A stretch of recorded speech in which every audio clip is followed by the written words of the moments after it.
At talaga yung nanay ko pang ginawa mong sinungaling? Alam mo, sumusobra ka na talaga.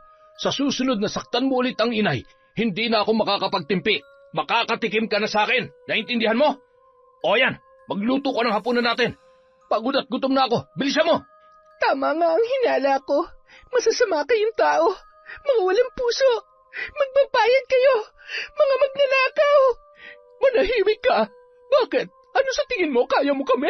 Isa ka lamang bubwet at hindi mo kami mapipigilan sa plano namin.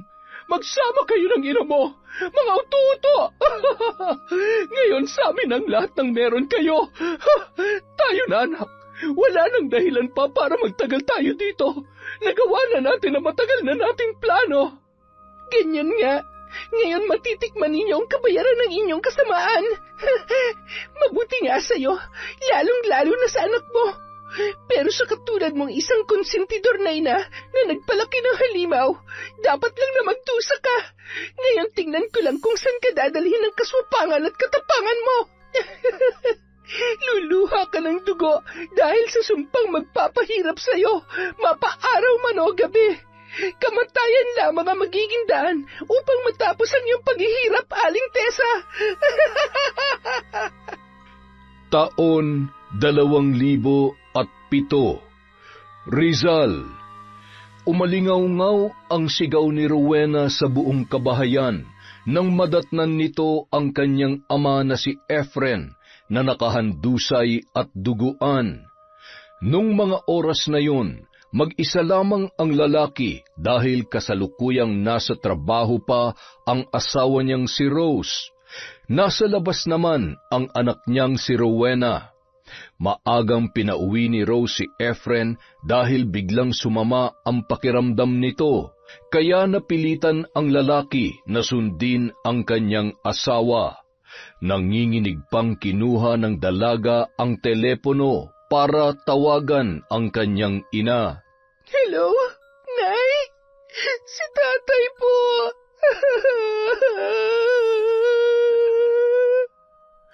Bakit, Rowena? Bakit ka umiiyak? Ano nangyari sa tatay mo? Si Tatay, Nay! Ano nga nangyari sa tatay mo? Rowena naman, pinapakaba mo ako eh. Anak, magsalita ka. Nasaan ang tatay mo? Ano nangyari sa kanya? Nay, bilisan niyo po. Kailangan natin siyang dalhin sa ospital.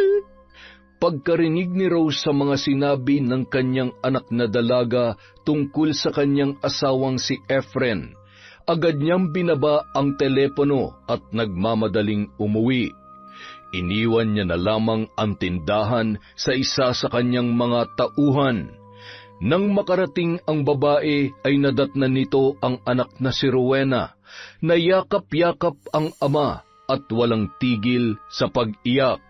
Rowena, Efren, Diyos ko po, dalhin na natin siya sa ospital. Efren, gumising ka. Nay, wala na po si tatay. Hindi anak, halika na. Tulungan mo na akong buhatin ng tatay mo. Bilisan mo, Rowena. Hindi papatay ang tatay mo. Hindi na tayo pwedeng iwan. Hindi papatay ang asawa ko. Hindi mapigilan ni Rowenang maawa sa kanyang inang si Rose sa naging reaksyon nito nang madatnan na wala ng buhay ang kanyang ama. Sabay na humahagulhol ang dalawa habang yakap-yakap ang lalaki. Pilit na niyuyugyug ni Rose ang katawan ni Efren at hindi matanggap ang pagkamatay nito. Nay, tama na po. Wala na po tayong magagawa. Iniwan na po tayo ni tatay. Hindi pwede. Efren, asawa ko. Makalipas ang ilang minuto, nang mahimasmasan si Rose, doon niya pa lamang naisip na usisain ang kanyang anak kung ano ang tunay na nangyari. Nagsidatingan na rin ng mga oras na yon ang kanilang mga kapitbahay nang marinig ang ingay na nagmumula sa kanilang bahay. Maging ang mga yon ay nabigla sa pagkamatay ni Efren. Kanya-kanya silang haka-haka kung ano ang dahilan ng pagpanaw ng lalaki dahil wala man lamang nakakita sa nangyari. Kawawa naman si paring Efren, maagang nawala sa mundo. Naniniwala ba kayo na nadulas siya't nabagok ang ulo? Hindi kaya sinadya ang pagkamatay niya? Nakakapagtaka kasi, ang lakas-lakas pa niya. Hindi siya basta-basta madudulas sa sahig. Ano ka ba? Aksidente nangyari kay Efren. Ganun talagang buhay. Kapag oras mo na talaga. Kawawa naman yung mag-ina, lalo na si Rowena. Maaga na ulila sa ama. Makalipas ang 1 linggo, nailibing na ang bangkay ni Efren. Halos mahimatay si Rose nang makita na unti-unting tinatabunan ng simento ang hukay kung saan nakalagay ang kabaong ng kanyang asawa. Araw-araw natulala ang babae at halos wala ng ganang kumilos. Maging ang kanilang negosyo ay napabayaan na rin niya. Labis naman ang awang nararamdaman ni Rowena para sa kanyang ina. Nay, nalulungkot po ako na makita kayong ganyan. Alam ko po ang sakit na nararamdaman ninyo, pero kailangan niyo pong bumangon. Kung nasaan man po si tatay ngayon, hindi siya papayag na magkaganyan po kayo, Nay. Magpalakas kayo. Nandito pa po ako. Ano na lamang ang mangyayari sa akin kapag kayo na ang sumuko?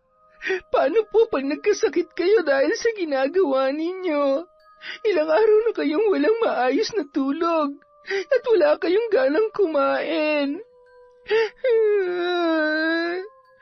Pasensya ka na, anak. Hanggang ngayon hindi ko pa rin kasi matanggap na iniwan na tayo ng tatay mo. Pakiramdam ko, hindi ko kayang mabuhay na wala siya. Naiintindihan ko po kayo, Nay. Pero sana naman po maisip niyo rin po kung ano mararamdaman ko. Wala na po si tatay. Dahil sa ginagawa niyo, baka pati kayo mawala na rin sa akin.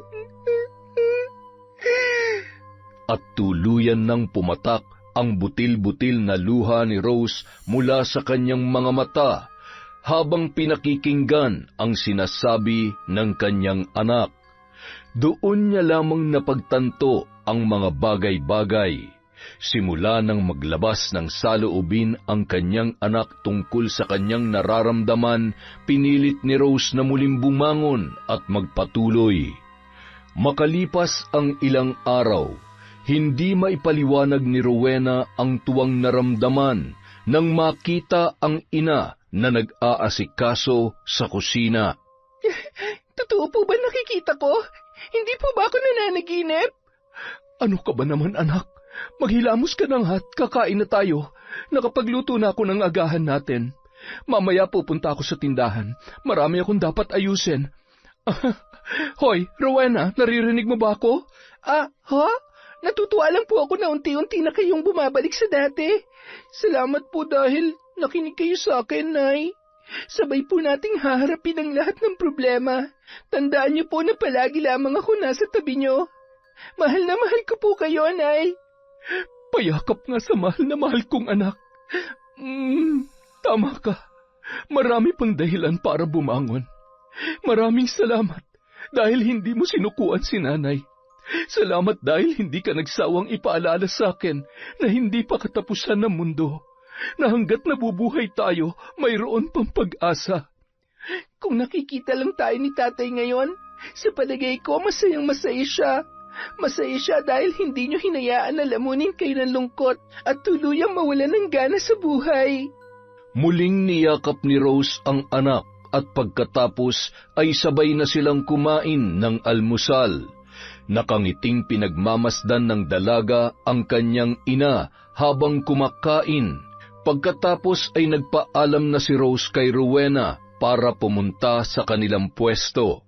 Hindi pa mapawi ang saya sa muka ng dalaga hanggang sa tuluyan ng makaalis ang kanyang ina. Maraming salamat po, Diyos ko.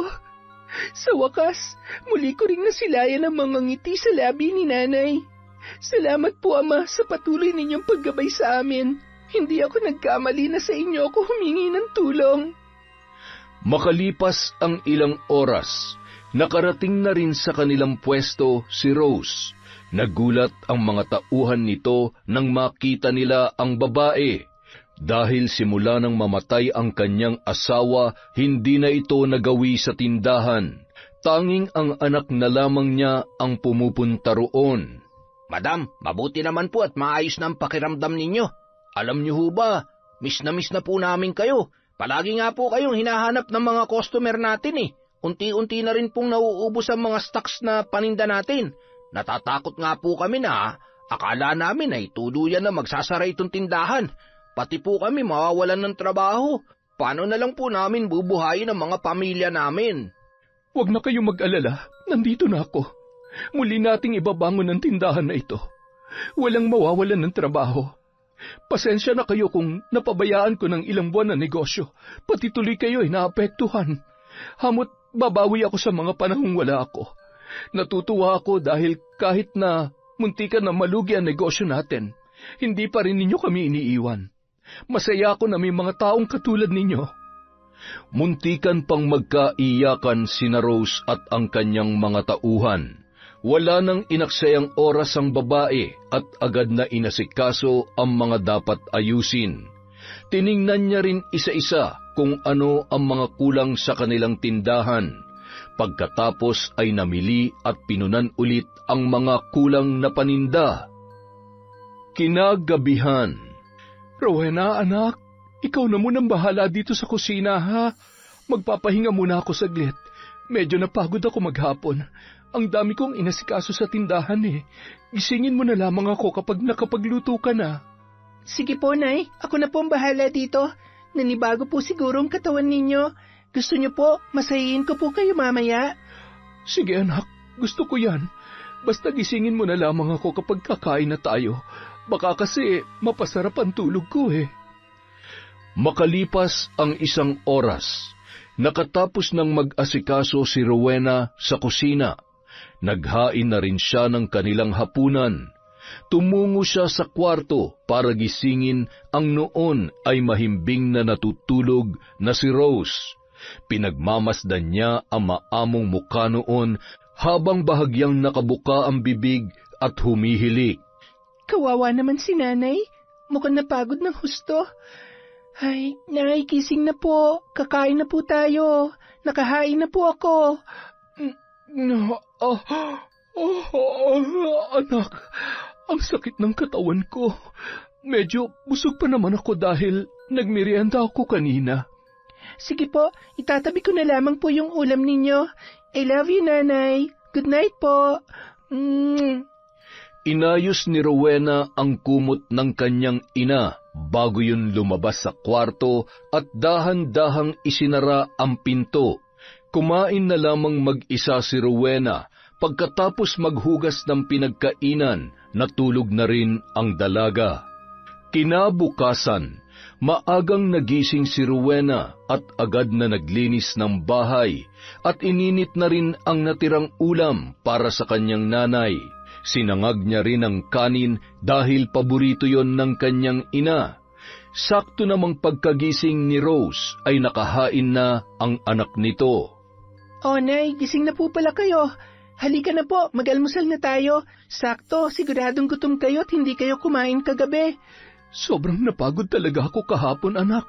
O siya, sige, kumain na tayo. Kailangan maaga akong pumunta sa tindahan. Marami pa akong dapat asikasuhin. Siya nga po pala, Nay. Wala naman akong pasok ngayon. Sasama po ako sa inyo sa tindahan. Ay, mabuti pa nga, anak. Pero baka may mga gagawin ka. Ako nang bahala sa tindahan. Mag-aral ka na lamang. Unahin mong pag-aaral mo. Kaya ko naman at may mga katuwang naman ako doon. Wala naman po, Nay. Natapos ko na po lahat ng gagawin ko. Wala na po akong gagawin dito sa bahay dahil maaga po ako nagising para maglinis at magligpit. Gusto ko rin pong mas matutunan ng pasikot-sikot sa negosyo natin. Ay, sige. Ikaw talaga. Manang-mana ka sa tatay mo. Mabait, matalino, at napakasipag pa. Makalipas ang 2 linggo, unti-unti na namang nanumbalik ang sigla ng negosyong napundar ng mag-asawang Rose at ang yumaong si Efren. Laking pasasalamat ng babae dahil sa kabila ng mga hamon na dumaan sa kanilang buhay, ay lakas loob niyang nalampasan ang lahat ng yun. Isang araw, habang nagmamadaling naglalakad si Rose papunta sa kanilang tindahan, hindi niya namalayan ang paparating na lalaki at aksidenteng nagkabanggaan silang dalawa. Ay, sorry miss, hindi ko sinasadya. Pasensya rin, nagmamadali kasi ako. Ayos ka lang ba? May masakit ba sa'yo? Ayos lang ako. Sige, maiwan na kita. Pasensya ka na ulit. Teka, sandali lang. Rose, ikaw ba yan? Biglang natigilan ang babae sa paglalakad at napaisip.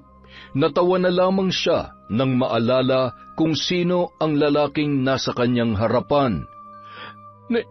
Nestor? Oo, ako nga. Sinasabi ko na nga ba namumukhaan kita eh. Kumusta? Ang tagal nating hindi nagkita. Kumusta na kayo, yung asawa mo? Heto, ayos lang naman. Mahirap pero kailangan magpatuloy. Patay na ang asawa ko, Nestor. Ha? Ano?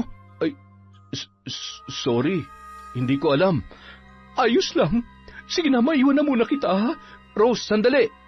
Patakbong naglakad si Rose at hindi na nilingon pa si Nestor na pilit sana siyang pinipigilan. Ay, hindi pa rin talaga nagbabago si Rose. May pagkasuplada pa rin, pero hindi pa rin kumukupas ang ganda niya. Ay, nako Rose, kung ako na pangasawa mo, hindi ka pa sana byuda ngayon.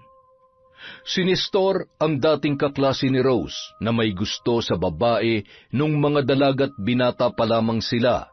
Ngunit dahil may pagkabarumbado at mayabangan lalaki, hindi ito pinansin ng babae. Pero araw-araw niyang kinukulit si Rose. Natigil lamang ang ginagawang yun ni Nestor nang malaman niya na kasintahan na ni Rose si Efren na isa rin sa kanilang mga kaklase.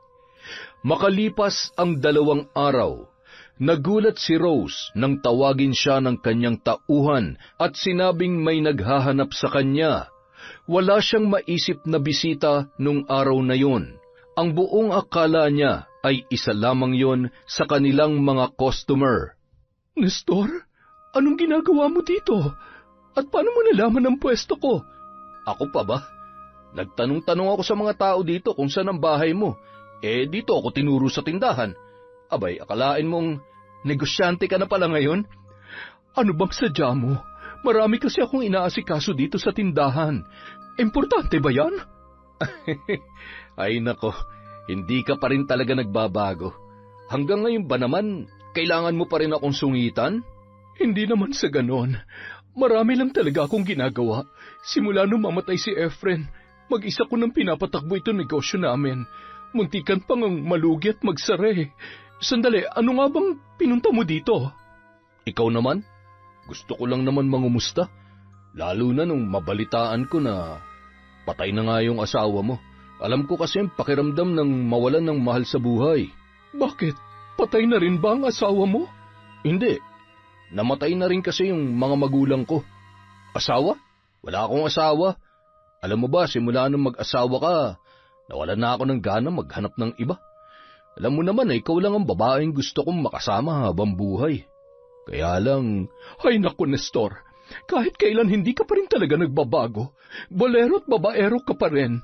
Ang dami-dami babae dyan, kaya kalimutan mo na ako. Sandali nga lang at tatapusin ko muna itong ginagawa ko, ha?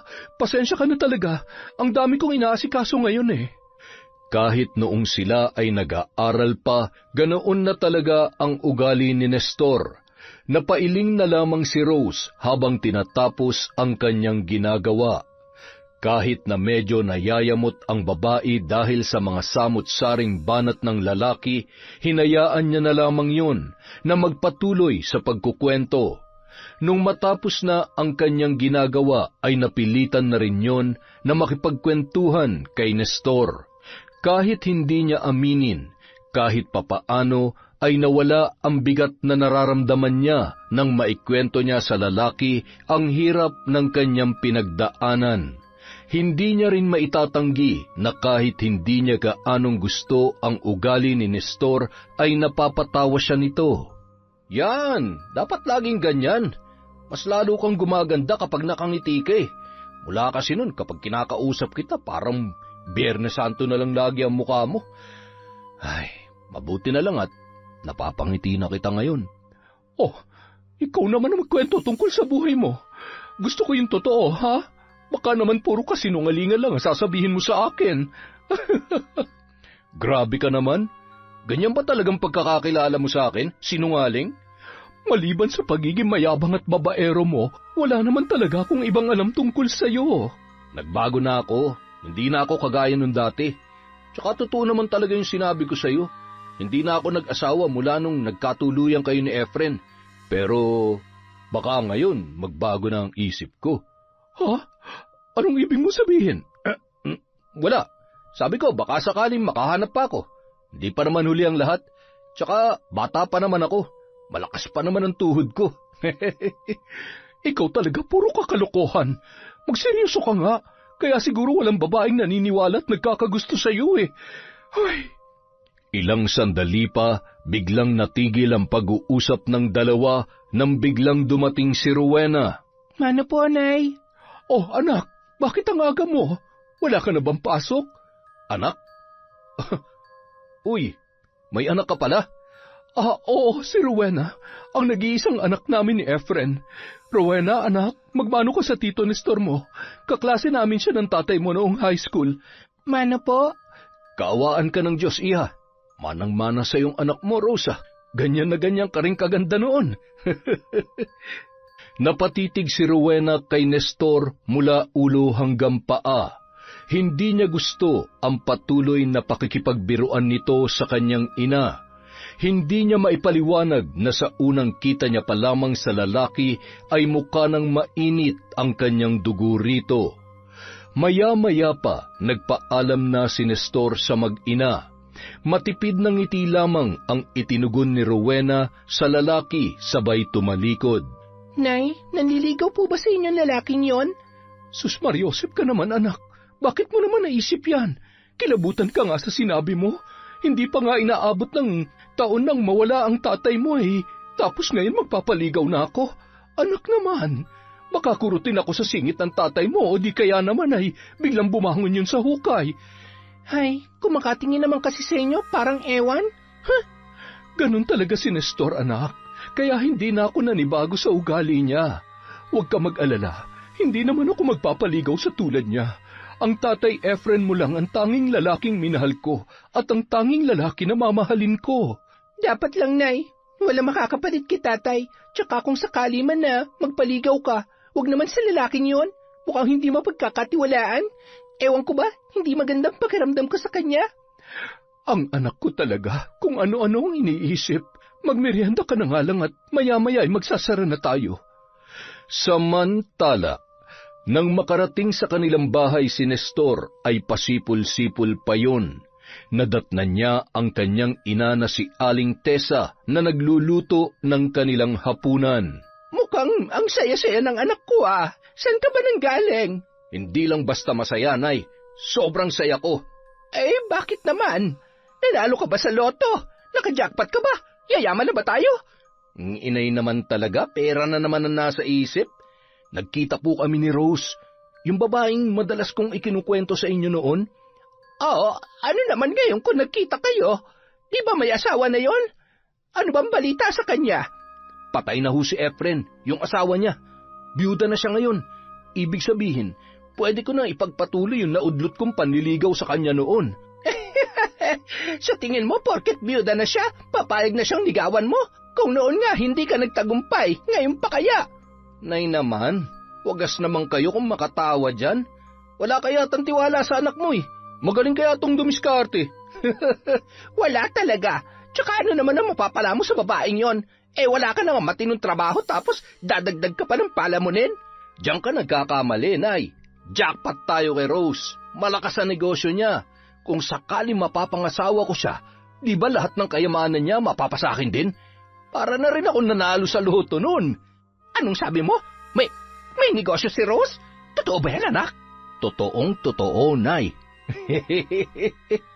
Aba, ayos, Nestor. Kung ganon, edi sige, susuportahan kita sa binabalak mo. Nanay talaga, ibang klase. Pag pera pinag-uusapan, ang bilis magbago ng isip. Ano ka ba? Pareho lang tayo, no? Oh, kailan ka magsisimula manigaw? Gusto mo samahan kita? Ipagluto natin. Nay, relax. Ano ka ba? Masisira pa diskarte ko niyan eh. Siyempre, hindi muna sa ngayon. Kamamatay lang nung asawa niya eh. Dahan-dahan lang. Kukunin ko muna ang loob niya. Tapos, saka na ako magsasabi ng totoo kong intensyon sa kanya. Baka naman kasi sabihin niya, sinasamantala ko yung kalungkutan niya. Tama, anak. Ang talino mo talaga. Ang galing mo mag-isip. Manang-mana ka sa akin. Humagalpak ng tawa ang mag-ina at tuwang-tuwa si Aling Tessa sa mga narinig na plano ng kanyang anak na si Nestor. Tulad ng dating nakagawian ng kanyang anak, madalas itong manligaw ng mga babae at hinuhut-hutan ng pera. Nagpapakasasa naman sa pera ang ina nito, kaya naman kinukonsinti niya ang kanyang anak. Ipinagtatanggol pa ng ginang sa mga babaeng naloloko niya si Nestor. Makalipas ang mga araw, napapadalas ang pagdalaw ng lalaki sa pwesto ni Rose. Madalas din itong madatnan ni Rowena tuwing pumupunta sa tindahan ang dalaga. Dumidiretso kasi siya palagi doon pagkatapos ng kanyang klase. Nay, umamin nga po kayo sa akin. Nanliligaw na ba sa inyo ang lalaking yon? Mukhang napapadalas na po yata ang pagdalaw niyo dito at may pabulaklak-bulaklak pa na nalaman. Hindi anak, kaibigan ko lamang si Nestor. Tinanong ko na rin siya kung bakit niya ako palaging binibigyan ng bulaklak, kung may iba ba siyang intensyon sa akin. Sabi niya wala naman daw. Gusto niya lang daw makatulong na maibsan ang lungkot na nararamdaman ko simula nung mawala ang tatay mo. Sa katunayan nga, hindi lang akong binibigyan niya. Ikaw din anak. Ito, para sa'yo daw to. Hindi po ako tumatanggap ng bulaklak, lalo na kung galing sa lalaking yon. Anak, bakit ba ang init ng dugo mo sa Tito Nestor mo? Wala naman siyang ginagawang masama ah. Ganoon lang talagang ugali noon, pero mabait naman siya. Basta nay, binabalaan kita, tigilan mo ng pakikipagmabutihan sa kanya. Napabuntong hininga na lamang si Rose sa inasal ni Rowena, lalo na pagtungkol kay Nestor. Hindi niya maintindihan kung saan nanggagaling ang pagkairita ng bata sa lalaki. Lingid sa kanyang kaalaman, madalas mangutang si Nestor para lamang makabili ng bulaklak para may maibigay sa mag-ina. Gusto nitong magpabango ng pangalan, lalo na kay Rose. Palagi ring dinadahilan ng lalaki sa kanyang inuutangan na kapag naging asawa niya ang babae ay magiging mayaman na siya. Babayaran niya ang mga inutang niya at nangako na dodoblehin pa ang kanyang ibabayad. Oh, Nestor anak, kumusta naman ang panliligaw mo kay Rose? Sinagot ka na ba niya? Hindi pa nga, Nay. Hindi ko pa sinasabi na liligawan ko siya. Relax lang kayo dyan. Darating tayo dyan. Antayin ko muna na abutin ng taon ng pagkamatay ng asawa niya. Nakakahiya naman kay Efren na susulutin ko agad si Rose. Ano ba yan? Ang tagal pa pala. Nangangati na itong mga kamay ko na makahawak ng malaking pera eh. Huwag kayong mag-alala, Nay. Malapit na mangyari yan. Basta pangako ko sa inyo, kapag napasagot ko si Rose, mapapaikot ko yung babaeng yun. Mukhang madali namang utuin eh. Makalipas ang 1 taon, gaya ng plano ng lalaki, matyaga niyang sinuyo si Rose, hanggang sa nakahalata na rin ang babae at kinumpronta na nito si Nestor. Nestor, tapatin mo nga ako. Bakit mo to ginagawa? Nanliligaw ka ba sa akin? Ay, sa wakas napansin mo na rin. Hindi mo ba talaga maramdaman kung bakit ginagawa akong lahat ng ito? Hindi ka naman siguro manhid para... Tinatanong kita na maayos, kaya mabuti pa sagutin mo ako. Ikaw naman, di ka na mabiro. Alam mo naman, Rose, noon pa na may gusto ko sa'yo. Oo, ganun na nga. Pwede ba kitang ligawan? Akala ko ba malinaw na sa'yo na hindi na ako interesado sa ganyang bagay? Marami pa akong gagawin, kesa mag-aksaya pa ako ng oras sa ganyan. Alam mo naman na kaibigan lang ang turing ko sa'yo. Tsaka nangako ako sa harap ng altar na isa lang ang lalaking mamahalin ko habang buhay. Pero wala na yung asawa mo. Maiintindihan niya naman siguro kung magmamahal ka ulit. Bata ka pa. Wala namang masama kung maghahanap ka ng panibagong makakasama at makakatuwang mo sa buhay. Rose, mula nun, ikaw na talagang gusto ko. At ikaw lang ang babaeng pangarap kong makasama hanggang sa tumanda ako. Rose, makinig ka. Bitiwan mo mga kamay ko. Hindi na, umalis ka na. Baka maabutan pa tayo ng anak ko. Baka kung ano pang isipin niya. Napakunot noon na lamang si Nestor at napilitang umalis. Sakto namang kararating lamang ni Rowena at walang lingon-lingong dinaanan ng lalaki ang dalaga. Napatigil naman yun at pinagmasdan si Nestor na nagmamadaling umalis na parang masama ang loob. Buisit na babae yun Pakipot pa. Akala mo naman kung sinong dalagat maganda. Pero hindi ako titigil hanggat hindi ko na isa sa katuparan ng plano ko. Ang buong akala ko kapag namatay na ang Efren na yun madali ko na makukuha si Rose. Ng teteng lintik talaga Nagkautang-utang na ako Samantala. Ano nangyari doon? Bakit ang sama ng muka? May dapat po ba ako malaman? Hayaan mo na lamang yun, anak. Sadya naman talagang masama ang pagmumukha nun si Efren. Sabay tumalikod ang ginang at nagkunwari na lamang na mayroong ginagawa. Nahalata naman ni Rowena na mukhang umiiwas sa kanya ang kanyang ina. Hinayaan na lamang ng dalaga at hindi na nito kinulit pa si Rose. Makalipas ang 1 linggo, hindi na nagawi pa si Nestor sa kanilang tindahan. Ang buong akala ni Rose ay tumigil na yun sa pangungulit sa kanya. Nakahinga siya ng maluwag dahil kung sakaling malaman ng kanyang anak na si Rowena ang tungkol sa panliligaw ni Nestor, tiyak na magagalit yun at hindi rin papayag. Samantala. Nestor? Oh, bakit naman para kang nakakita ng multo? Akala mo titigil na ako sa panliligaw sa'yo, no? Akala mo na wala na ako ng pag-asa, no? Kung noon madali akong sumuko, pues ngayon wala na yun sa bokabularyo ko. Gagawin kong lahat para matanggap mo ko. Wala akong pakialam kahit ilang beses mo pa akong ipagtulakan. Babalik at babalik pa rin ako sa'yo. Hindi kita susukuan. Ewan ko sa'yo. Bahala ka magantay sa wala. Mapapagod ka lang sa ginagawa mo. Wala nang nagawa pa si Rose sa pangungulit ni Nestor. Hindi na rin inilihim ng babae kay Rowena ang ginagawang panliligaw ng lalaki. Kagaya ng inaasahan, nagalit ang dalaga. Ngunit sinisiguro naman ng babae sa anak na hindi na siya mag-aasawang muli. Lintik naman talaga, oo. Kahit anong gawin ko, ang hirap paamuin ng babaeng yun.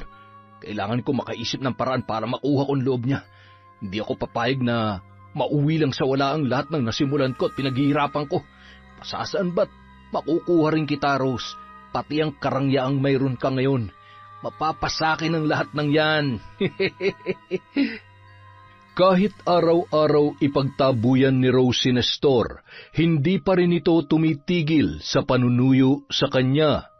Kahit naiirita na ang lalaki, ay hindi pa rin nito pinapakita sa babae. Hanggang isang araw, nakaisip ng paraan si Nestor para magbago ang tingin ni Rose sa kanya. Naghanap ng kasamahan si Nestor para gawin ang kanyang plano. Siguraduhin mo lang na babayaran mo kami ng malaki para sa pinapagawa mo, ha? Oo na, basta gawin nyo na lang ang trabaho nyo. Gawin nyo na maayos ang inuutos ko, ha?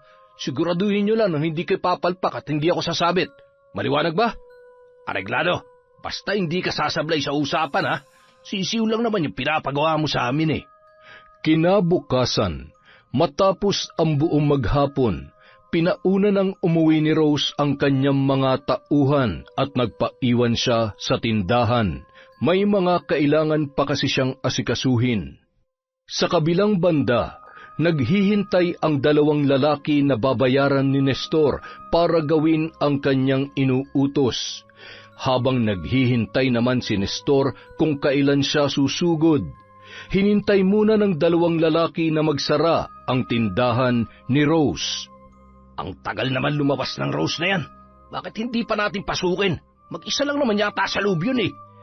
Maghintay lang kayo. Sundin yung plano ko. Mamaya lalabas na yan. Masyado kayo nagmamadali. Masisira ang diskarte ko sa inyo. Basta siguruhin nyo lang na hindi kayo papalpak, ha? Talaga bang sasaksakin ka namin? Baka matuluyan ka niyan. Mga siraulo pala kayo eh.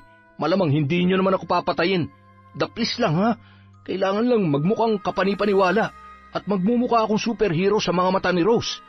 Ang galing mo talaga, Nestor. Parang pampelikulang utak mo. Ganyan na ganyan ang napapanood ko at oo nga, napaiibig na lalaki yung babae dahil sa pagligtas niya. Bilib na talaga ako sa'yo, pare. Ang daldal mo. O ayan na, magsasara na si Rose. Siguraduhin nyo lang nagagalingan yung pag-arte, ha? Kung hindi, malilintikan kayo sa akin. Sige na, ano pa hinihintay nyo? Gawin nyo ng plano. Kagaya ng kanilang napag-usapan, agad na sinimulan ng dalawang lalaki ang kanilang gagawin. Nagpalinga-linga muna sila kung may ibang tao sa paligid. Nang masiguro nila na walang ibang makakakita sa kanila, hindi na nagpatumpik-tumpik pa ang dalawa at agad na tinutukan ng balisong si Rose. Hold up to! Ibigay mo sa amin ang bag mo at huwag ka magkakamaling sumigaw, kung hindi masasaktan ka. Maawa kayo sa akin. Huwag niyo akong sasaktan. Kunin niyo na lang itong bag ko. Sa inyo na lahat ng pera. Parang awa niyo na huwag niyo lamang akong sasaktan. Madali ka naman palang kausap eh. Akin na yung bag mo. Tulong! Sige, subukan mong sumigaw. Malilintikan ka talaga sa akin. Tulong! Magnanakaw! Abat, nalintikan na. Akmang sasaktan na sana ng lalaki si Rose nang biglang dumating si Nestor. Hoy! Bitiwan niyo si Rose! Mga walang hiya kayo! Huwag ka makikialam kung ayaw mo masaktan! Itinulak ng lalaki si Rose, hinablot ang bag at akmang tatakbo na sana ang dalawa nang harangin ni Nestor ang mga lalaki. Nagpalitan ng suntok ang tatlo hanggang sa nabitawan ng isang lalaki ang hawak nitong balisong. Bugbog sarado ang dalawa kay Nestor at napahandusay pa yun sa simento. Hindi na malaya ni Nestor na dinampot ng isang lalaki ang balisong at agad na sinugod siya nito.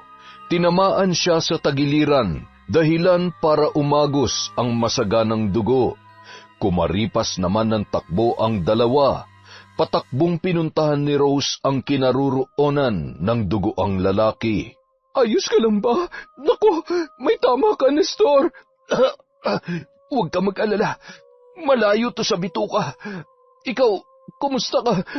Nasaktan ka ba? Ayos lamang ako. Kailangan madala ka sa ospital. Tulong! Tulungan niyo kami!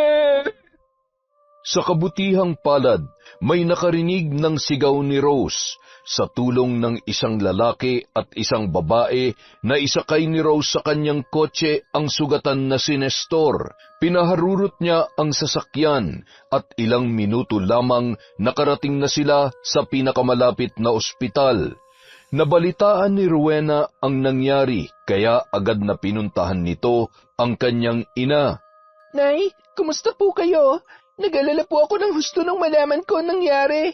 Ayos lang po ba kayo? Hindi po ba kayo nasaktan? Ayos lamang ako, anak. Mabuti na lamang at dumating ang Tito Nestor mo. Kung hindi, baka kung ano na nangyari sa akin. Kaya lang, siya naman ito napahamak. Kung hindi dahil sa pagtulong niya sa akin, hindi sana siya masasaksak ng mga magnanakaw na nagtangka sa buhay ko.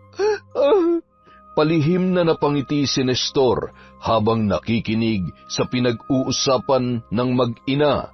Sa tingin niya, nagtagumpay siya sa kanyang plano. Mukhang nakuha niya na ang loob ni Rose. Makalipas ang isang araw, agad namang nakalabas ng ospital si Nestor dahil hindi naman ganoon kalalim ang natamo nitong sugat sa kanyang tagiliran.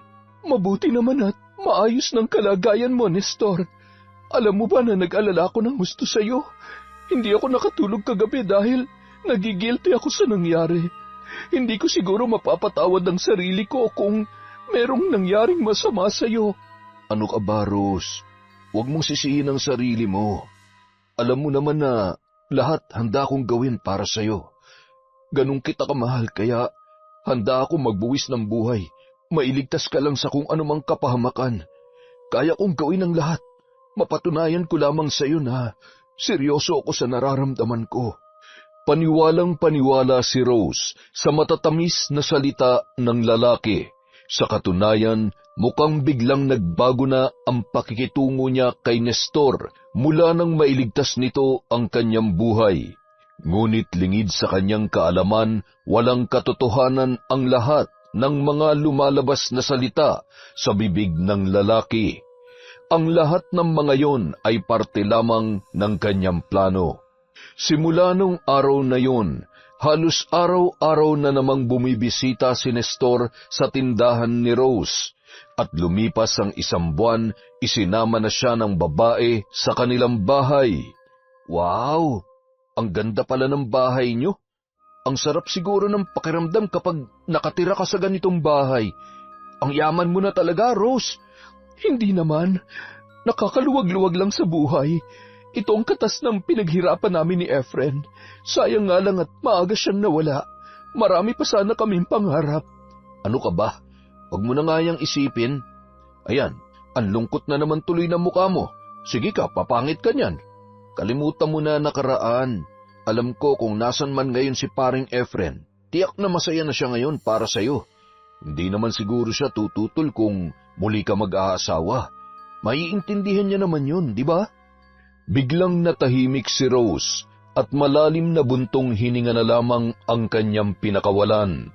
Oo, maiintindihan niya naman siguro kung susubukan kong magmahal muli. Ha? Anong ibig mong sabihin? Tinatanggap ko na ang pagmamahal mo, Nestor. Talaga? Ibig sabihin tayo na? Oo, sinasagot na kita. Yes! Ang tagal kong hinintay ang araw na to, Rose. Mahal na mahal kita at pinapangako ko na magiging masaya ka sa piling ko. Salamat. Salamat at tinanggap mo ako sa buhay mo. Parang dalaga't binata ang naging reaksyon ng dalawa. Kasalukuyan namang kararating lamang ni Rowena noong mga oras na yon. Naggulat ang dalaga nang pagbukas niya ng pinto, nadatnan niya silang nakaupo sa sala at magkahawak pa ang mga kamay. Nay, anong ibig sabihin nito? Rowena, anak, huwag ka sana mabibigla. Kami na ng Tito Nestor mo. Po? Hindi pwede.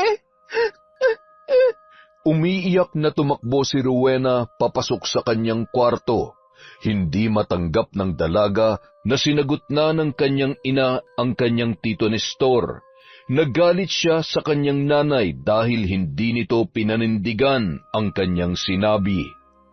Samantala, nagkunwaring nalungkot si Nestor sa reaksyon ng dalaga, pero ang totoo, wala siyang pakialam kung ayaw sa kanya ng anak ni Rose.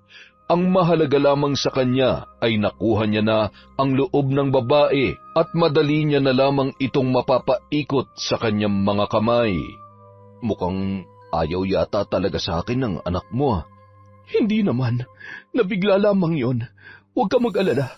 Kakausapin ko na lang ang anak ko at ipapaintindi ko sa kanya ang sitwasyon. Sige na. Uuwi na muna ako para makapag-usap kayo. Mahal kita, Rosa. Wala man lang bang kiss dyan bago ako umalis? Sira. Sige na, umalis ka na.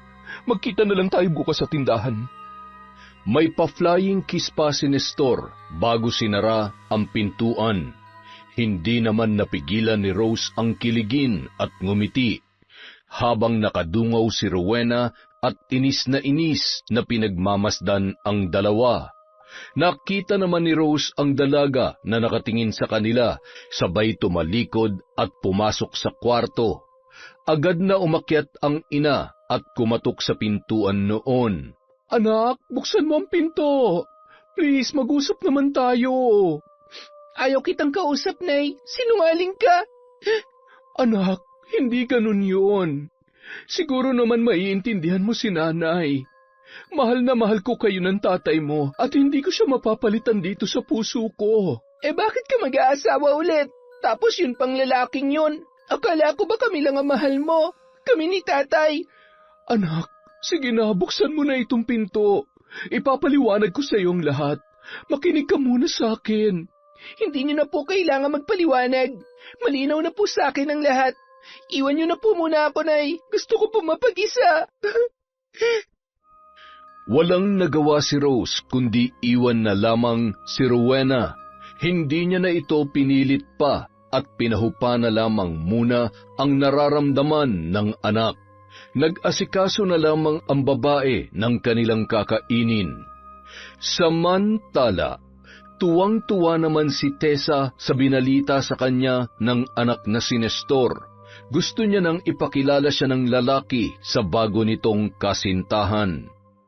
Makalipas ang ilang buwan, napilitan si Nestor na suyuin at paamuin si Rowena, ngunit sadyang ayaw talaga sa kanya ng dalaga.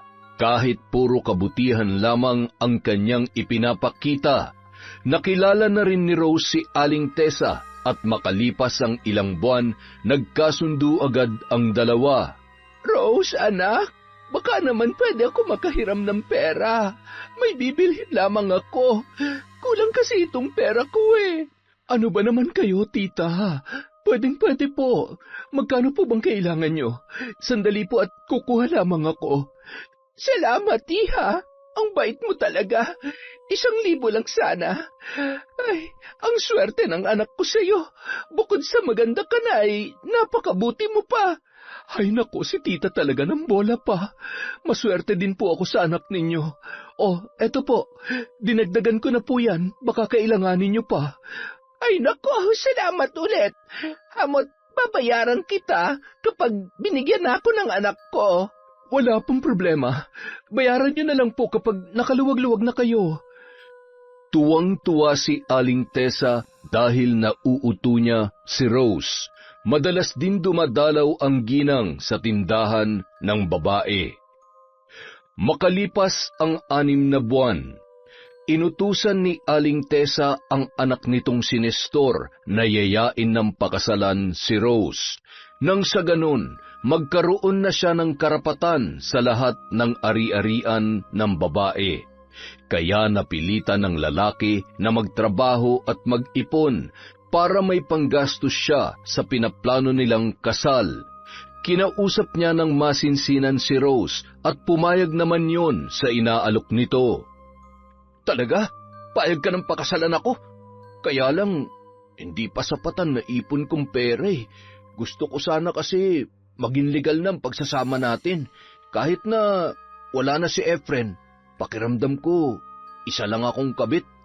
Di bale, sa susunod na nga lang, mag-iipon na lang muna ako. Ano ka ba? Huwag ka nga mag-isip ng ganyan. Huwag mo nang problemahin ang gastos. Ako nang bahala sa ibang gastusin natin. Kahit simple lang, ang importante, maikasal tayo. Talaga? Kaso, nakakahiya naman yata na ikaw pa ang gagastos ng mas malaki, samantalang ako ang lalaki. Tumigil ka nga dyan. Naiintindihan ko naman yon. Hindi naman natin kailangang ipaalam na akong gagastos at saka natural lang na magtutulungan tayo sa kahit na anong bagay. Gaya ng napag-usapan, itinuloy nila ang kasalan. Kahit na mabigat sa pakiramdam ni Rowena ay wala na siyang nagawa sa desisyon ng kanyang ina. Kagaya ng sabi ni Rose, simpleng dinaos ng dalawa ang kanilang kasal. Makalipas ang ilang araw, dahil sa mababa lamang ang sahod ni Nestor sa kanyang trabaho, nagdesisyon si Rose na patigilin na ito at tulungan na lamang siya sa pagpapatakbo ng kanyang negosyo. Tumira na rin ang lalaki at maging ang kanyang ina sa bahay ni na Rose. Ang ganda ng bahay. Magmumukha akong donya nito. Matutupad na rin ang mga pangarap natin, anak. Oo, Nay. Kaya galingan yung pag-arte, ha?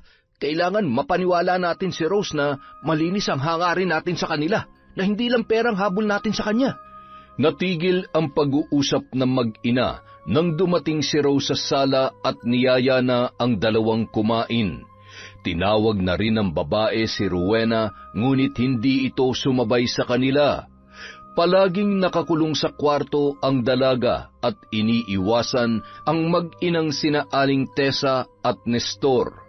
Makalipas ang ilang buwan, Natutunan na ni Nestor ang pasikot-sikot ng negosyo, ngunit napapadalas din ang paghingi nito ng pera kay Rose, lalo na ang kanyang nanay na si Aling Tessa. Ngunit ipinagsawalang bahala lamang yon ng babae, pero napapansin yon ni Rowena at madalas niyang pinaaalalahanan ang kanyang ina. Nay, hindi pa ba kayo nakakahalata? Pera lang ang habol na mag-inang yan sa inyo. Mag-iingat po kayo. Baka isang araw magising na lamang kayo na limas na ang lahat ng perang pinaghirapan nyo na maraming taon. Anak naman, baka mamaya'y marinig ka ng Tito Nestor mo at ni Nanay Tessa. Nakakahiya na pinagbibintangan mo sila. Anak, pinagpagura naman ng tito mo ang perang ibinibigay ko. Tinutulungan niya ako sa negosyo natin. Malaki ang tulong niya, kaya kung pwede lang, baguhin mo na ang tingin mo sa kanya. Pero parang sobra-sobra naman na po yata yung binibigay nyo, Nay. Tinatanong niyo po ba kung saan niya ginagastos yung pera? At yung matanda naman, akala mo kung sino mayaman? Kahit ano binibili, akala mo pinupulot lamang natin ang pera. Hayaan mo na lamang, anak. Masaya naman ang inay eh. Huwag ka mag-alala. Alam ko kung ano ang ginagawa ko. Wala kang dapat ikabahala. Basta ikaw, kung kailangan mo ng pera o kung may gusto ka rin, sabihin mo sa akin, bibilhin natin. Hindi ko po kailangan ng pera. Sa katunayan, marami na akong ipon sa mga natitira sa baon na binibigay nyo. Alam ko po kasi na pinaghihirapan nyo ang perang yon, kaya pinapahalagahan ko, Nay. Ayaw ko lang ho na mauwi sa wala lahat ng nasimulan ninyo ni Tatay. Natuwa naman si Rose sa katangian na mayroon ang kanyang anak na dalaga. Napakaswerte ng babae dahil napalaki niya ng maayos ang nag-iisa niyang anak. Isang araw, habang naglalakad si Rowena kasama ang mga kaklase nito, ay bigla siyang napatigil nang makita ang sasakyan ng kanyang ina. Nagtataka siya kung bakit nandoon ang kanyang nanay. Hindi naman siya nito sinusundo sapagkat may school bus naman siyang sinasakyan. Anong ginagawa dito ni Nanay? Teka, Anong... Sinasabi ko na nga ba may tinatagong katarantaduhan ng lalaking ito eh. Pagkatapos ng klase, dumiretso si Rowena sa tindahan para alamin ang totoo. Pagdating niya roon, wala pa ang kotse ng kanyang nanay. Nay, nasan po yung sasakyan ninyo? At nasan po si Tito Nestor? Bakit wala siya dito? Di ba dapat tinutulungan niya kayo? Hiniram ng tito mo yung sasakyan. May aasikasuhin daw siya. Nagbabalak kasi siyang magtayo ng isa pang negosyo. Kakausapin niya raw yung magiging kasosyo niya. Negosyo? Hindi kaya babaeng pinagkakaabalahan niya? Alam niyo po, may nakita ko kanina. Nakita ko sila. Sila? Sinong sila? Si Tito Nestor po. May kasama po siyang babae. Inaalalayan pa nga habang sumasakay yung babae sa sasakyan niyo. At mukhang ang sweet-sweet pa nila. Anak, alam kong hanggang ngayon ay ayaw mo pa rin sa Tito Nestor mo. Pero mali naman yata na siraan mo siya sa akin. Baka naman mali ka lang ng pagkakaintindi sa nakita mo. Ganyan na ba talaga kalambot ang puso mo pagdating sa lalaking yon, Nay? Bahala kayo kung ayaw niyo maniwala sa akin. Sige, pagdating niya tatanungin ko siya para naman mapanatag ang isip mo. Tumalikod na lang si Rowena at umalis. Mukhang nalason na ang isip ng kanyang ina ng kanyang Tito Nestor. Malaki ang pinagbago ni Rose simula nang mapangasawa ang lalaki. Naging sunod-sunuran na lang yun sa lahat ng gusto ni Nestor. At minsan kapag nag-aaway silang dalawa, ang babae pa ang madalas na nanunuyo kay Nestor kahit hindi naman siya ang may kasalanan. Kinahapunan, tumawag si Nestor kay Rose na gagabihin siya ng uwi dahil hindi pa siya tapos sa kanyang nilalakad. Kaya nagpahatid na lamang ang babae sa kanyang tauhan gamit ang tricycle na service nito. Nakaramdam ng kaba ang babae. Bigla niyang naalala ang sinabi ng kanyang anak na si Rowena. Diyos ko, huwag naman po sanang totoong nakita ng anak ko. Hindi ako papayag na lokohin ni Nestor. Hindi ko alam kung ano magagawa ko sa kanya kapag nalaman kong pinagtataksilan niya ako. Kinagabihan, mag-aalas 10 na nang makauwi si Nestor. Nagising si Rose na noon ay nakatulog sa sofa sa kahihintay sa kanyang asawa. Bakit ngayon ka lang? Tapatin mo nga ako, Nestor. Nambababae ka ba? Ano bang pinagsasasabi mo dyan? Nagpaalam naman ako sa iyo. Nag-text ako sa iyo, nagagabihin ako ng uwi. Tapos pagbibintangan mo ako. Pagod na nga ang tao, tapos kung ano-ano pang pinagsasabi mo dyan. Ay, Matulog na tayo. Naantok na ako eh. huwag kang magsinungaling. Si Rowena mismo nakakita sa'yo. Totoo ba? Totoo bang nakita ng anak ko? Magsabi ka ng totoo, Nestor. Sino yung kasama mo? Sino yung babaeng isinakay mo sa kotse ko? Malakas na sampal ang natamo ni Rose mula sa mabigat na kamay ni Nestor. Nagising naman si Rowena sa ingay na narinig nito. Maging si Aling Tessa ay nagising din. Agad na bumaba si Rowena para saklolohan ang kanyang inang umiiyak habang hawak-hawak ang kanyang muka. Anong nangyayari dito? Walang hiya ka? Anong karapatan mo para saktan ng nanay ko? Rose, mahal, pasensya na, hindi ko sinasadya. Nabigla lamang ako sa mga binintang mo sa akin. Rowena, hindi ko intensyon na saktan ng nanay mo. Ikaw naman pala, Rose eh. Ano bang sinabi mo sa anak ko? Nagpapakahirap nga yan para umasenso ang buhay ninyo. Ayan tuloy, nasaktan ka. Galit na galit si Rowena nang sinabihan siya ni Rose na pumasok na sa kwarto at mag-uusap lamang sila ni Nestor. Mukhang baliwala lamang sa babae ang ginawa sa kanya ng lalaki.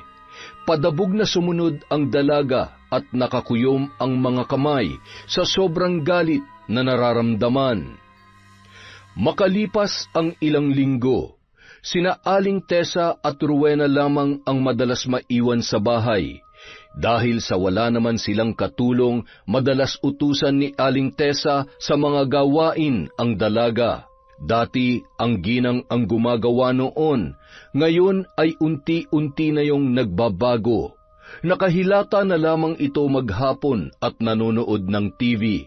Minsan, nasasaktan niya pa ang dalaga kapag sinusuway nito ang kanyang utos. Bakit? Nagrereklamo ka? Halika dito. Itong bagay sa'yo. Aray, tama na po.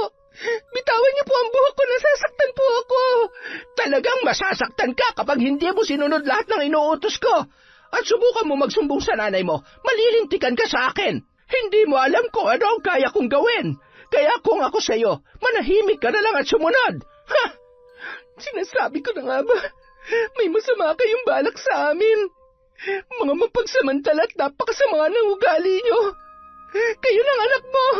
Manahimik ka kung ayaw mong paduguin ko yung uso mo. Wala kang respeto. Ayan, labahan mo lahat yan. Huwag ka magsusumbong sa nanay mo, naiintindihan mo? Maya-maya pa, biglang bumukas ang pinto at laking gulat ni Aling Tessa nang dumating si Rose. Hindi niya inaasahan na uuwi ito ng maaga. Rowena, apo, ako na maglalaba dyan. Sabi ko naman sa iyo, ako na lamang ang gagawa niyan. Ayan tuloy, pawis na pawis ka na. Halika nga dito at pupunasan kita. Subukan mo lamang magsumbong at malilintikan ka sa akin. Napakasipag naman talaga ng anak mo, Rose. Kapag wala siyang pasok, lagi akong tinutulungan sa mga gawain dito. Hindi ba, Rowena? Ang galing-galing mong bata ka. Opo. Magmerienda na muna kayo. May dala akong pansit dito. Araw-araw, halos ganoon ang sitwasyon ni Rowena. Hindi niya pa nahuhubad ang uniforme kung ano-ano na ang inuutos ni Aling Tessa sa dalaga. Maraming beses na gustong magsumbong ni Rowena sa kanyang ina, ngunit palaging nakaabang si Aling Tessa. Madalas ay pinandidilatan siya nito ng mata. Isang araw, nag-usisa si Rose dahil hindi niya makita ang perang kanyang itinatabi sa bahay. Tumanggi naman si Nestor, wala raw siyang kinukuhang pera. Nang nagkakagulo na ang dalawa, lumapit sa kanila si Aling Tessa. Baka naman si Rowena ang kumuha. Hindi naman sa pinagbibintangan ko yung bata. Nakita ko siyang pumasok dyan kahapon. At nakita ko rin o isang araw, mukhang napapabarkada yung anak mo. Hindi po yun magagawa ni Rowena. Kailanman ay hindi niya nagawang basta na lamang kumuha ng pera. Anong ibig mong sabihin? Ako bang pinagbibintangan mo? Nakita mismo ng dalawa kong mga mata na siya lang ang pumasok dyan kahapon. Bakit hindi mo halugugin ang kwarto niya? Baka doon niya tinatago ang pera. May ipon naman po ang anak ko, kaya malabo po mangyari yon. Bakit hindi mo subukan maghanap? Alam mo naman siguro kung magkano ang perang nawawala sa'yo. Gaya ng sinabi ni Aling Tessa, nagsimulang maghalughog si Rose sa kwarto ni Rowena. Nakita niya ang alkansya kung saan nilalagay ng dalaga ang kanyang mga ipon. Ngunit laking gulat ng babae nang iangat ni Aling Tessa ang kama ng dalaga. Bumungad sa kanya ang nawawalang pera ni Rose. Samantala, masaya si Rowena na binuksan ang kanilang pintuan para sabihin sa ina ang magandang balita na siya ang nangunguna sa kanilang klase. Ngunit malakas na sampal ang sumalubong sa dalaga. Walang hiya kang bata ka. Kailan ka pa natuto mangupit? Yan bang natutunan mo sa pagbabarkada? Hindi kita pinalaki ng ganyan. Ha? Ano pong sinasabi niyo? Bakit niyo po ako sinampal, Nay? Magmamaang-maangan ka pa talaga. Ito ang nawawala akong pera. Bakit nasa kwarto mo? Hindi mo naman kailangan magnakaw, Rowena. Di ba sabi ko sa'yo pag may kailangan ka, magsabi ka lamang sa akin? Wala po ako ninanakaw. Hindi ko po ninakaw ang perang yan. At hindi ko po alam kung bakit nasa loob ng kwarto ko yan. Huwag ka na magsinungaling. Ayan ang ebidensya. Hindi ko mapapalampas ang ginawa mong ito. Simula ngayon, hindi ka na makakalabas ng bahay. Bawal ka na rin gumamit ng cellphone. Lahat ng gadget mo kukunin ko nang sa ganon magtino ka. Nay, maniwala po kayo sa akin. Hindi ko po kayang gawin ang binibintang niyo sa akin. Anak niyo po ako. Paniwalaan niyo naman po ako, Nay. Bumuhos ang masaganang luha ng dalaga dahil hindi siya magawang paniwalaan ng kanyang ina. Pagsapit ng gabi, nag-impake ng damit si Rowena. Nang masiguro ng dalaga na tulog na ang lahat, kinuha niya ang kanyang alkansya at dahan-dahang lumabas ng bahay. Sa kabutihang palad, may tricycle pa itong nasakyan papunta sa bahay ng kanyang kaklase. Makalipas ang ilang minutong biyahe, nagulat naman ang kaklase niya na si Sheila at ang lola nito na may kumakatok sa kanilang pintuan ng alanganing oras. Oh, iha, Sus Maria Joseph, ano ang ginagawa mo dito? Kaming-gabi na bakit may dala kang mga gamit? Ano ba nangyari sa iyo at namumugtoy ang mga mata mo? Halika, pumasok ka. Hindi ka ba natakot na lumabas ng alanganing oras? Lumayas ka ba sa inyo? Hindi na nakapagsalita pa si Rowena sa sunod-sunod na tanong ni Lola Eda. Kumuha ng isang basong tubig ang kaklase ng dalaga at ipinainom yun sa kanya. Nang makahinga ng maluwag ay agad na ikinuwento nito ang buong nangyari. Malapit kasi siya sa matalik na kaibigan na si Sheila, na kaklase niya mula elementarya. Madalas niyang dinadalaw ang maglola at para na rin siyang apo kung ituring ng matanda. Sige, apo, dito ka muna sa bahay. Magpahupa ka muna dyan sa galit na nararamdaman mo. Pero kailangan mo rin bumalik sa inyo dahil nasisiguro ko na nag-aalala ang nanay mo. Gusto mo bang samahan kita bukas? Ayaw ko po munang umuwi sa amin, Lola. Pwede po bang dito na lang muna ako? Pwede po ba? Pumayag naman ang matanda na pansamantalang manatili doon si Rowena. Naawa ito sa kalagayan ng dalaga, lalo na't nakita niya kung gaano kaapektado at nahihirapan yun sa kanyang sitwasyon. Nag-aalala rin yun na baka kung saan pa pumunta si Rowena at mapahamak. Kinabukasan, Nataranta si Rose nang buksan niya ang kwarto ng kanyang anak at wala roon si Rowena. Naisip ng babae na maaaring naglayas ang dalaga dahil wala ang isang bag at ilang mga damit noon. Sinubukan niyang magtanong-tanong sa mga kaklase, ngunit hindi alam ng mga yun kung nasaan ang dalaga. Hanggang sa may nakapagturo sa babae na nasa bahay yon ni Lola Eda at ng kanyang anak. Sinubukan nilang puntahan at pauwiin si Rowena, ngunit tumanggi yon na sumama sa kanya. Lumipas ang ilang linggo, hindi pa rin umuuwi si Rowena. Marami rin ang nangyari sa buhay ng kanyang ina na hindi niya nasaksihan. Napadalas ang pag-aaway ng mag-asawa dahil sa madalas na inuumaga ng uwi si Nestor. Madalas ding sinasaktan ng lalaki ang kanyang ina dahil sa impluwensya ng alak kung ano-ano ang pinaggagawa nito sa babae. Bugbog sarado si Rose at lahat ng yun ay hinahayaan lamang ni Aling Tessa. Madalas din pagnakawan ng ginang ang babae. Maging ang mga alahas nito ay ibinibenta at pinantataya lamang noon sa sugal. Isang araw. Nay, nakita niyo po ba yung kwintas at hikaw na nilagay ko dito sa lamesa? Aba, malay ko. At teka lang ha, parang hindi ko nagugustuhan yung tono ng boses mo. Pinagbibintangan mo ba ako? Hindi naman po sa ganon, kaya lang tayong tatlo lamang po ang nandito sa bahay. Aba, talagang ako nga ang pinagbibintangan mo? Ang kapal na mukha mo? Anong akala mo sa akin magnanakaw? Porke ikaw nagpapakain sa akin, gaganyan-ganyanin mo na ako? Nay, nagtatanong lamang po ako. Hindi ko po kayo pinagbibintangan. Ano hindi? Sabi mo tayong tatlo lang ang nandito. Sino magnanakaw, si Nestor? Biglang natigilan ang dalawa nang dumating ang lalaki. Agad naman nagpaawa si Aling Tessa sa kanyang anak. "Oh, ano nangyayari dito? Nay, ayos lang po ba kayo?" Nestor, anak, pinagbibintangan ako ng magaling mong asawa. Nagnakaw ng mga alahas niya. At ang lakas ng loob niya, nasaktan ako. Nay, hindi kita sinaktan. Bakit po kayo nagsisinungaling? At talagang ang nanay ko pang ginawa mong sinungaling. Alam mo, sumusobra ka na. Sa susunod na saktan mo ulit ang nanay ko, makakatikim ka na sa akin. Naintindihan mo? O yan, magluto ka ng hapunan. Pagod na pagod ako, tsaka gutom ako. Bilisan mo. Pero masama ang pakiramdam ko. Hindi ko kaya magluto. Baka pwedeng...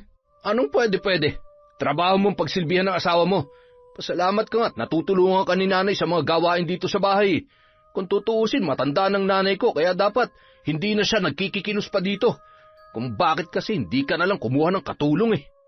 Napaatras si Rose nang ihagis sa kanya ni Nestor ang mga dala nitong gulay. Sasagot pa sana ang babae, ngunit nakaamba na ang kamay noon sa kanyang muka. Isa-isang dinampot na lamang ni Rose ang mga gulay habang nag-uunahang tumulo ang kanyang mga luha. Naiinis sa sarili dahil sa sarili niyang pamamahay ay mukhang nawalan na siya ng karapatan. Matapos siya magluto, inihanda na niya ang mesa para makakain na ang mag-ina. Hindi na sumabay ang babae, sa halip ay pumasok na lamang siya sa kanyang kwarto at doon niya ibinuhos ang kanyang sama ng loob. Isang araw, hindi maipaliwanag ni Rowena ang kanyang nararamdaman. Mas lalo lamang siyang kinutuban at naalala nito ang kanyang ina. Kaya naisip niyang puntahan sa bahay si Rose. Ngunit laking gulat ng dalaga nang marinig ang pag-uusap ng mag-inang sina Tessa at Nestor na animoy natataranta at nagmamadaling umalis. Mga hayop kayo! Nasaan si nanay? Anong ginawa niyo sa kanya? Bakit dala niyo ang pera niya? Rowena? Tama nga ang hinala ko. Masama kayong tao. Mga wala kayong puso. Magbabayad kayo. Mga magnanakaw. Manahimik ka! Bakit? Sa tingin mo ba kaya mo kami? Isa ka lang bubuet at hindi mo kami mapipigilan sa plano namin. Magsama kayo ng ina mo. Mga uto-uto. Ngayon, sa amin na lahat na meron kayo. Tayo na anak. Wala nang dahilan para magtagal pa tayo dito. Nagawa na natin ang matagal na nating plano. Huh? Saan kayo pupunta? Hindi niyo matatakasan ang mga kasalanan ninyo. Balak sanang sugurin ni Rowena sina Aling Tessa, ngunit sa halip, ang dalaga ang nasaktan. Sinipa ng ginang ang dalaga at nginudngud pa nito ang kanyang muka sa sahig, dahilan para yun ay magkasugat. Yan ang bagay sa'yo. Pareho lang kayo ng nanay mo. Nagtatapang-tapangan, mga duwag naman pala. Nay, tayo na. Baka may makakita pa sa atin.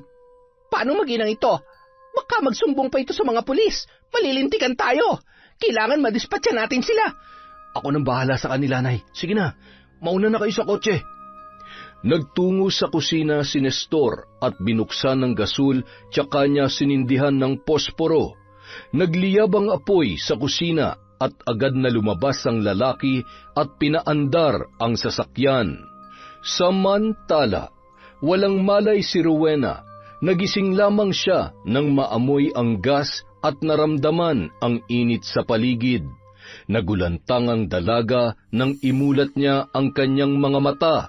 Nakita niya ang unti-unting lumalaking apoy sa kusina at malapit na maabot ang kanyang kinaroroonan. Narinig niya ang pagsigaw ng kanyang ina mula sa kwarto, kaya kahit na pagapang, pinilit niyang tumungo papunta roon. Hanggang sa makaipon ng lakas ay pinilit na bumangon at naglakad ng paika-ika. Nang mabuksan ng dalaga ang pintuan, bumungad sa kanya ang kanyang ina na punong-puno ng pasa ang muka at katawan. Nay, kailangan natin makalabas dito. Patawarin mo ko, anak. Patawarin mo ko. Mga hayop sila. Hindi na sila nakontento sa ninakaw nila. Nagawa pa nilang sunugin ang bahay natin. Halika na, Nay. Dito na tayo dumaan. Ang daming usok. Nagkagulo naman ang mga tao sa labas nang makita ng mga kapitbahay ang nasusunog nilang bahay. Nagtulungan ang mga tao para apulahin ang sunog. May humingi na rin ng tulong sa bumbero. Sa awa ng Diyos, nakalabas ng ligtas ang mag-ina at napigilan ang pagkatupok ng kanilang bahay. Kawawa naman ang mag-ina. Ano kaya nangyari sa kanila? At nasaan na si Nestor tsaka si Aling Tessa? Bakit sila lang ang nasa loob? Dinala sa ospital si Rowena at Rose at doon ginamot ang kanilang mga sugat. Labis ang panghihina ni Rose dahil sa pagkakabugbog sa katawan nito at halos ilang araw din itong hindi makakain na maayos dahil sa pamamaga ng kanyang muka. Anak, patawarin mo ako kung hindi ako nakinig sa iyo.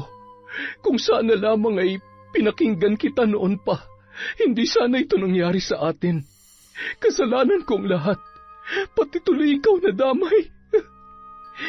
Huwag niyo pong sisihin ang sarili niyo, Nay. Nangyari na po ang lahat. Ang mahalaga, ligtas tayo at nalaman na natin ang totoong pagkatao ng mga walang hiyang yon. Sisiguruhin ko na pagbabayaran nila ang lahat. Kinahapunan, nakalabas na ng ospital ang mag-ina.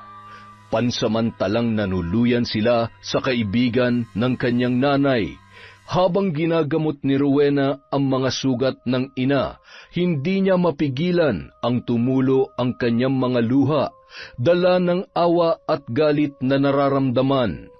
Biglang sumagi sa kanyang utak ang ikinwento ng kanyang kaklaseng si Sheila na isang mambabarang ang kanyang lola. Kaya naman, wala nang sinayang na sandali pa ang dalaga at pumunta sa bahay ng matanda. Sigurado ka ba, iha? Gusto mong matutunan ang pambabarang? Hindi ito basta-basta. Katimbang nito ang buhay mo. Isang mabigat na desisyon ang iyong gagawin. Handa na po ako, Lola, kahit buhay ko pang kapalit. Gusto ko lang pagbayarin ng mga taong gumawa nito sa amin. Kung ito ang tanging paraan para pagsisihan nila ang ginawa nila, kailangan nilang magdusa at magbayad sa mga kahayupan nila. Makalipas ang 1 buwan, Agad na natutunan ni Rowena ang paraan na itinuro ni Lola Eda sa pambabarang. Kaya agad niyang sinimulan ang ritual. Nagsindi yon ng itim na kandila at gumuhit ng pabilog. Pumasok siya sa bilog at lumuhod, hawak-hawak ang aklat ng karunungan. Sa pamamagitan ng kapangyarihan ng itim na aklat na ito, isinusumpa ko, magbabayad kayo sa ginawa niyo sa amin ni Nanay. Hindi niyo mapapakinabangan ng perang ninakaw niyo sa amin, dahil buhay niyo magiging kabayaran sa lahat. Maliit man ako sa inyong paningin, pero ang bubuit na ito ang unti-unting kikitil sa inyong mga buhay. Hindi niyo mapaghahandaan ang bagsik ng aking paghihiganti. Samantala, masayang namamasyal si Nestor at ang babae nito. Habang nasa kotse, nagmamaneho ang lalaki. Bigla nitong natapakan ang preno nang makita ang mukha ni Rowena sa side mirror. Anong? Hindi maaari. Nasunog ka na, Rowena. Kung minumulto mo ko, pues hindi ako natatakot sa iyo. Nagpatuloy sa pagmamaneho ang lalaki nang bigla siyang makaramdam ng parang may sumasakal sa kanya at hindi niya maigalaw ang kanyang mga kamay at paa hanggang sa nagpagewang-gewang na ang sasakyan. Ano nangyayari sa akin? Hindi ako makakita. Aray! Hindi ako makahinga. Ano tong umaagos sa mga mata ko? Ang pakla at ang lansa. Tulungan mo ako. Ano ba? Tulungan mo ako. Nagsisigaw na lamang yun, pati na rin ang kasama niyang babae. Tuluyan ng nabangga ang sasakyan na minamaneho ni Nestor at ilang sandali pa ay sumabog yun. Naging abo na lamang ang katawan ng dalawa. Hindi makapaniwala si Aling Tessa sa nangyari sa kanyang anak.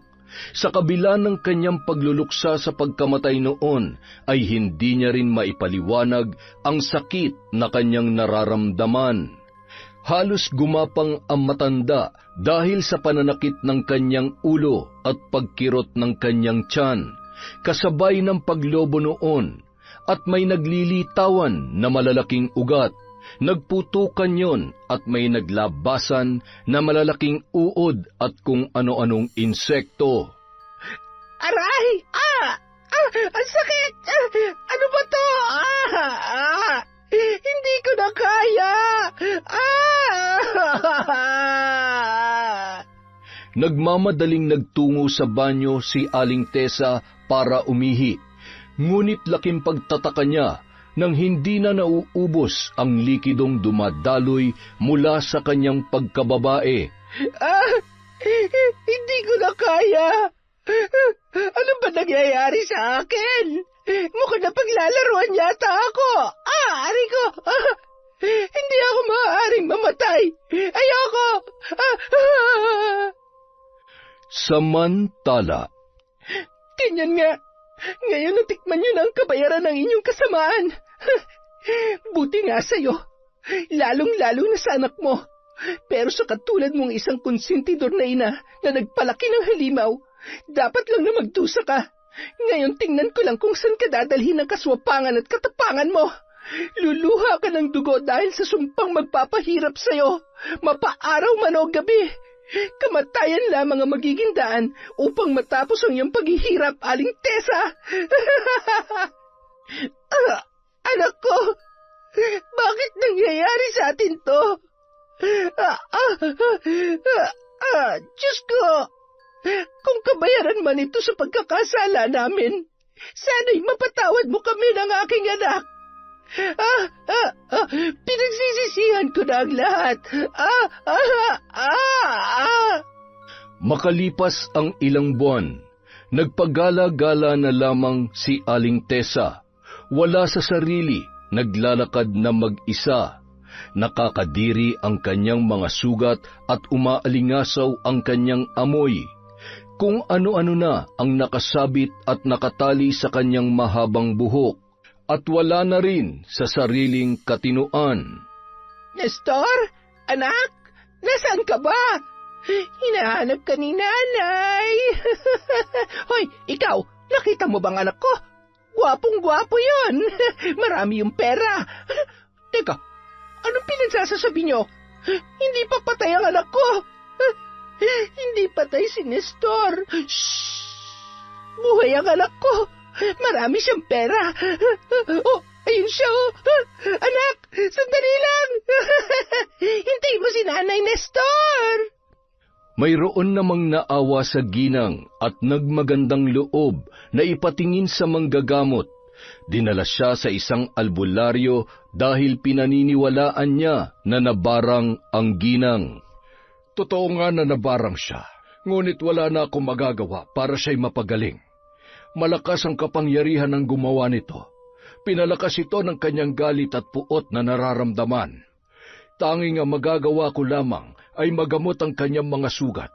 Ngunit natitiyak ko na babalik at babalik lamang ito hanggat hindi binabawi ng mambabarang ang sumpa. Samantala, walang paglagyan ang tuwa sa puso ni Rowena dahil sa wakas nakapaghiganti na rin siya sa taong nanakit sa kanila. Ngunit nalaman din ni Rose na ang anak niya ang may kagagawan noon. Anak, patawarin mo si nanay. Dahil sa katangahan ko nakagawa ka ng kasamaan. Nabahira ng kasamaan ang iyong mga kamay. Itigil mo na yan. Diyos na lamang ang bahala magparusa sa kanya.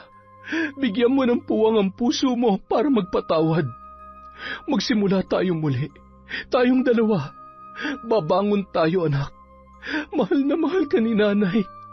Hindi ko mapapatawad ang sarili ko kapag napahamak ka ng dahil sa akin. Tapos, nanay. Nagawa ko na. Nakamit na natin ang hustisya. Sana magsilbing aral ito sa atin at lalo na po sa inyo. Alam ko po na isang malaking kasalanan sa Diyos ang paggamit ng itim na kapangyarihan. Pero hindi ko hahayaan na mamuhay sila na malaya sa mga kasalanan nila. Pagkatapos noon, paunti-unti man bumangon ang mag-ina at hindi na sila nawalan ng pag-asa. Mas itinuon na lamang ni Rose ang kanyang atensyon sa kanyang negosyo at sa kanyang anak. Makalipas ang ilang taon, nakapagtapos na rin sa pag-aaral si Rowena at unti-unti na nilang sinimulan ang pagpapatayo ng bago nilang bahay. Konting tiis na lamang, anak. Magkakabahay na ulit tayo.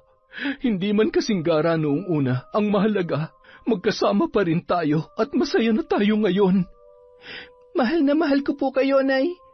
Masaya po ako na kayo ang kasama ko palagi. Wala na makakasira at makakapagpahiwalay sa atin. Yon! Isa na namang magandang kwento. Sa susunod na po, ulit ang ating shout-out. Maraming salamat po sa walang sawang pakikinig sa Kwentong Enteng.